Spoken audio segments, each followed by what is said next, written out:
শুধু এতটুকুই জীবন আমাদের। একটা রাত পুরাপুরি কেটে গেল মোবাইল দেখতে দেখতে, একটা দিন পুরা কাইটা গেল মোবাইল দেখতে দেখতে, 8 ঘন্টা জীবন থেকে চলে গেল বন্ধুদের সাথে গল্প করতে করতে। এটা মুসলমান? এটা মুমিন?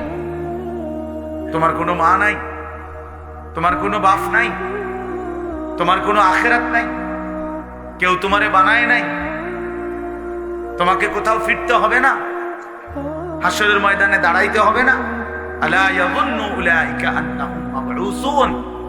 আল্লাহ কোরআনে বলছে, হে নাফরমান, তোমরা কি ভাবতেছো না যে তোমরা হাসরের ময়দানে দাঁড়াইতে হবে? কোরআন শরীফের আয়াত। আলা ইয়াযুন্নু, আরে কি হলো বান্দা, কতক্ষণ হলো, কতদিন হলো নামাজ পড়ো না? কতদিন হলো, কতদিন হলো নামাজ পড়ো না? আল্লাহ তাআলা জানতে চাইছে, আলা ইয়াযুন্নু উলাইকা আন্নাহুম মাবউসুন। আমার বান্দা কি হলো তোমার? তুমি কি হাসরের ময়দানে উঠবা না? কেমনে দাঁড়াইবা তখন?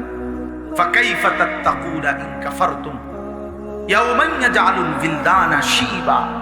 আল্লাহ বলে, বান্দা এই যে দিন রাত আমার নাফরমানি করছো, সেদিন হাসরের ময়দানে তুমি কেমনে বাঁচবা? যেই দিনের একদিনে হাসরের মাঠে দুঃখ যন্ত্রণা পেরেশানিতে, খোদার কসম আল্লাহ বলে, একদিনেই হাসরের মাঠে যন্ত্রণা আর আযাবে আর অস্থিরতায় কোলের বাচ্চা বুড়া হয়ে যায়।